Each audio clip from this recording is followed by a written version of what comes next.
Hi guys, welcome back to another Matchbox Garage video. I'm Rob, and today I shall be attempting to take this Toyota Supra, or at least what I know as the Toyota Celica Supra, from shabby to shiny. This one, as you can see, most of the paint is missing, and of course is in some kind of racing livery, but this is actually a major favourite car of mine. I remember one of my girlfriends when I was very young, an early teen, so not a real girlfriend. I probably just held her hand. Probably didn't even do that, I was probably scared.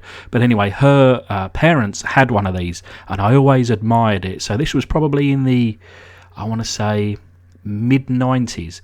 This one being a 1982. By that time it would have been an older car, probably not worth anything, but today I bet you that car is worth a lot of money. But anyway, I'm going to restore this or customise it to how I would want it in real life.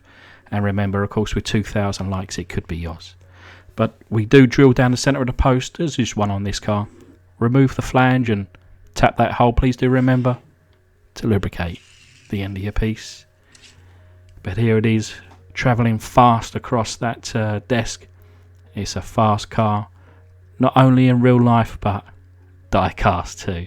But yeah, she does read underneath, Matchbox Toyota Supra. And this one was made in Macau, 1982. As you can see, I've already pre-drilled this one. And these wheels will not be staying today. I think we have a much better wheel choice compared to my last video. Sorry about those wheels, guys. They were terrible, weren't they? But yeah, I think I might put the originals back on. But anyway, back to this video. We don't worry about the past, we move forward. So yeah, taking out the window section here, I need to remove the little flanges. And I'm using my 4mm drill bit. One comes off okay. If you just notice, you may need to rewind that video, and it just done it again. It just come off. It kind of went to one side, so I thought, well, okay, I need to do something a little bit special here. So off camera, I actually removed it without trying to drill through the side of the car. And also through the side of that window section. But yeah, finally got it off. But into the foot-long hot dog jar she goes. And we'll cover it in boiling water, and in comes a tablespoon of caustic soda. Now I'm using my cut-off paint filter again to try and funnel the caustic granules. I think it's the correct terminology, into the glass without it going over the sides of the and as you can see, I think there's more caustic soda on the side of this jar than what there is in the water. So yeah, all the way up. How does a funnel do that? I honestly don't know, but there you go. There's the someone who knows a bit about, I don't know, perhaps physics, can tell me how I managed to get more on the side when I funnel it through the middle. But anyway, of course there is some caustic soda still in the bottom there, and as you can see, a little bit of a flap on that bonnet, and it's already working its magic. But I'll leave it to one side whilst I turn my attention to the plastic parts. So into some clean warm water they go. And the interior there. Bit of a hideous red colour, so I'll be painting that shortly. And the base and the hatch, not in bad condition, acceptable as they are, but I'll give them a freshen up. And the window section actually, not in bad condition. So I thought, well, rather than breaking out the rotary tool, I'll just use the plastic polish and the good old-fashioned cloth and do it the old-fashioned way. And actually it come out pretty good. Spent a few minutes there There's no scuffs, there's no deep gouges anymore.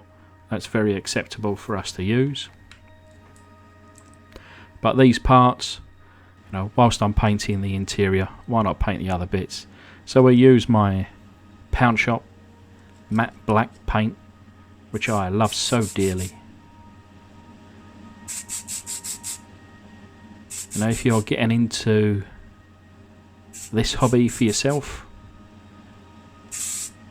I certainly recommend the Pound Shop or Dollar Store, wherever you may be, the Euro Store in the world, and just grab a few of these little paints. Even if you just practice on a few castings, you know, I'd never recommend somebody to go out and buy, you know, all the expensive paints and expensive airbrush and compressor. You know, it mounts up. A couple of £100, a few $100. You may kind of do a few cars and find out it's not really for you. So, Pound Shop, few cans. If you enjoy it after all that, then hey, have at it.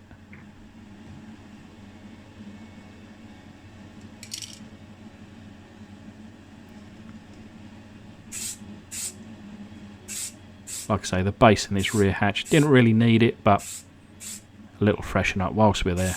That's not going to hurt anybody.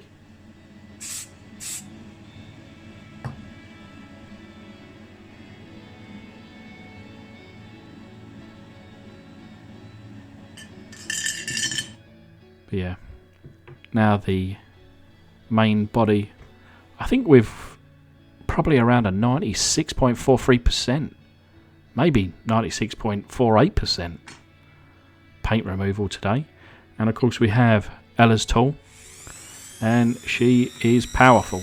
So I find, and my family find, these little steel wires everywhere, and I know that you can put a little bit of super glue, but it stiffens it up too much and it makes the head too coarse, and it grinds away rather than just takes away the paint. But like I say, I shall always have Ella's tool for the hard work, but I do need to get my Tech Life back up and running.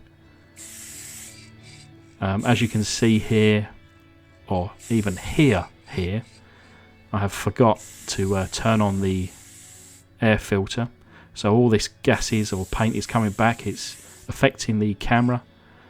I am wearing my mask, so I didn't even really notice. Certainly couldn't breathe it in or smell it, but yeah, I did know kind of towards the end, and I thought, well, let's just move on and turn it on for the next job. But we're going with silver today. I don't think I've painted a car in silver for some time, and if I had one of these Toyota Celica Supras, I think a silver one is where I'd want to be. I considered leaving it in the satin finish that this dries. Been a couple of comments recently about, you know, leaving the paint as it is without the clear coat, but let me turn that off. But yeah, I don't know, I felt like this one needed the gloss against the satin black, but perhaps on another casting. But anyway, it's later in the day. We have the window there and the rear hatch. I considered body colour on the rear hatch, but the black just kind of breaks it up, I feel. And yeah, look at that for a set of wheels. Beautiful. Link down in the description below for those. But yeah, this it doesn't even look painted. It just looks brand new, and probably easier to read now.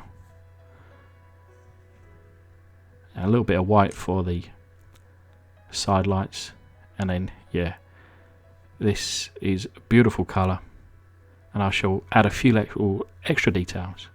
But as a reminder of what she looked like, and this is the result. So coming around the front, it is just those side lights that I painted in. I considered doing the reg, but I just didn't want to take away from that front. But coming around the side here, yeah, those wheels are perfect, beautiful. And I don't mind the kind of tinted window on this. It's not dirty. It's not like years of living in a smoker's house. It is a yellow tinted window. But coming around the back here, red in those tail lights. And like I say, I really like that black hatch. I think it kind of breaks up, with and adds towards the colour of the bumpers. But yeah, tiny little bit of amber in those side indicators there. But otherwise, I think you can see the shine that's on top of this metallic. Remember, with 2,000 likes, it could be yours. But massive thanks to my patrons and for everybody else watching. Thanks, guys. Please like this one. Oh, hit that bell if you're a subscriber.